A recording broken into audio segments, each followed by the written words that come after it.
I am standing here with Olympic royalty. I mean, come on. Two-time gold-winning champion, Yes. Alysa Liu. Imagine standing at the edge of everything you've ever worked for. The ice beneath your blades is perfectly smooth. 20,000 people are holding their breath. And in that single frozen moment, you choose not to perform for them. You perform for yourself. That is exactly what Alysa Liu did, and it changed everything. But here's what nobody's talking about. The song she skated to, Stateside, wasn't just a music choice. It was a message, a deeply personal, almost coded confession that most viewers completely missed. And once you understand what it actually meant to her, you will never watch that performance the same way again. Alysa Liu was just 16 years old when she first shocked the figure skating world, the youngest US national champion in history. A teenager who landed quad jumps that grown women twice her experience couldn't attempt.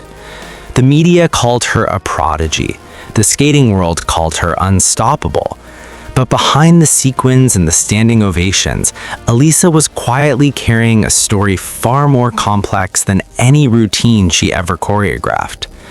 Born in the San Francisco Bay Area to a Chinese immigrant father, Alysa grew up navigating two worlds simultaneously: the hyper-competitive universe of elite figure skating and the deeply rooted cultural identity of her heritage.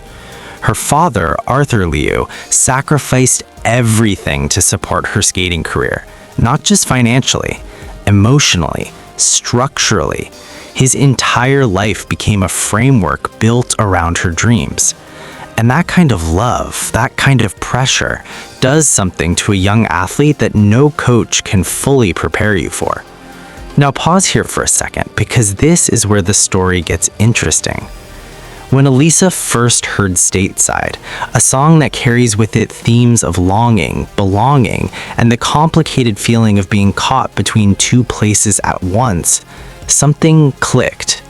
It wasn't just a melody that sounded beautiful over a skating program. It was a mirror, a musical reflection of her own internal landscape. She was an American girl with Chinese roots, trained in a European-influenced sport, competing on a global stage while secretly wondering, where do I actually belong?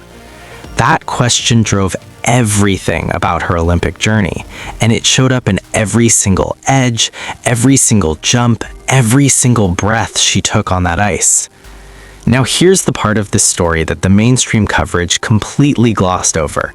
The weeks leading up to her Olympic performance weren't filled with confidence. They were filled with doubt. Real, suffocating, keep you up at 3 a.m. doubt.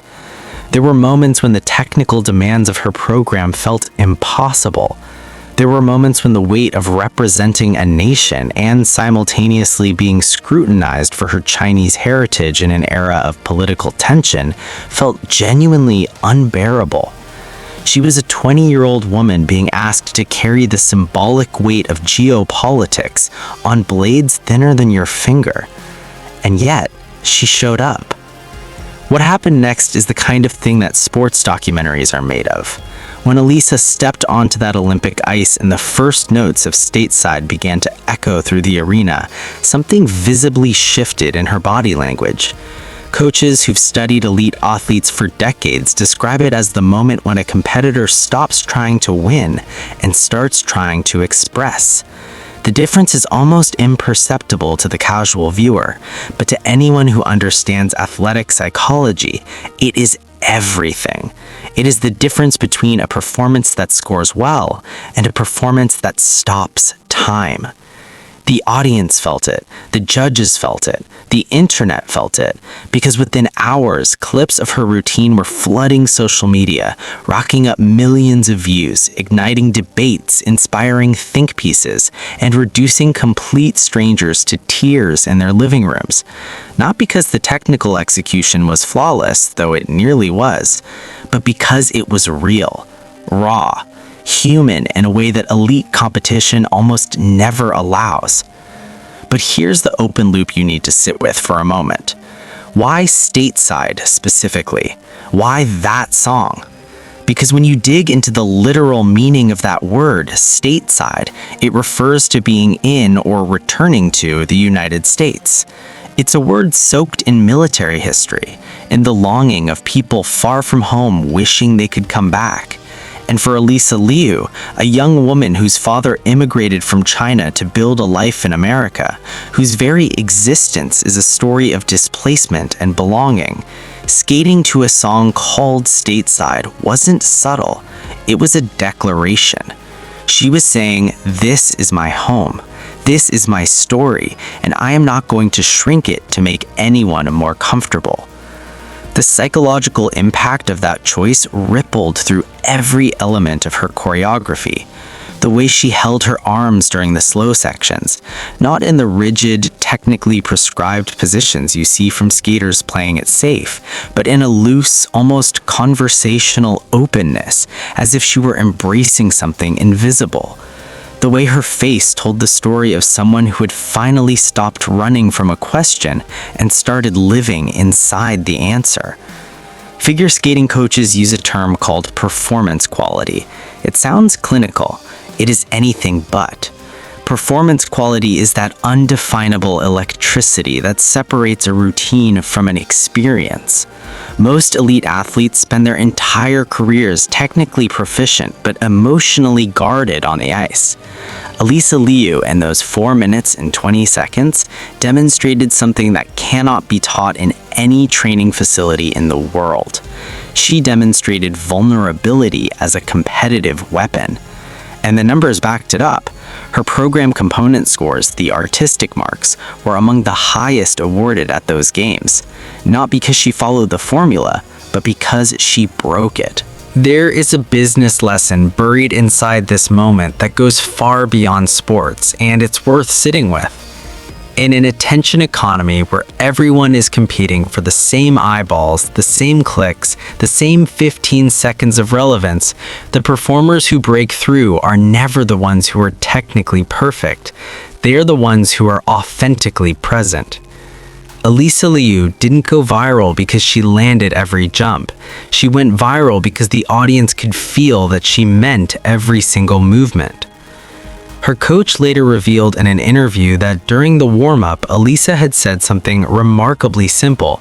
She said, "I just want to skate like nobody's watching, even though everyone is." That single sentence is a masterclass in psychology, in performance, in life. Because the moment you stop performing for the audience and start performing from yourself, the audience can't look away. So what does this mean for the rest of us watching from our couches, our phones, our screens?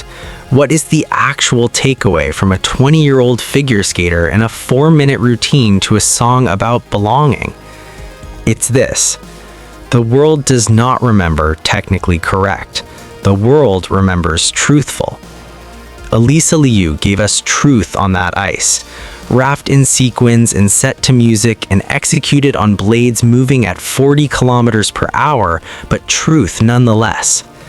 A young woman who refused to hide the complicated, beautiful, unresolved story of who she is.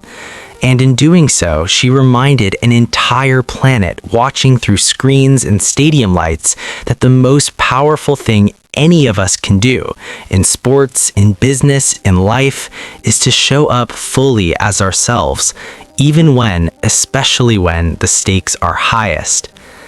The ice melts, the scores fade, the medals tarnish, but the moments when a human being stands completely, fearlessly, unapologetically in their own story, those last forever. And Alysa Liu? She's just getting started. If this story moved you, if it made you think differently about performance, identity, or what it means to compete on the world stage, hit that like button, subscribe to stay inside stories like this one, and drop in the comments, what was the moment in your life when you stopped performing for others and started performing for yourself? Because I genuinely want to know.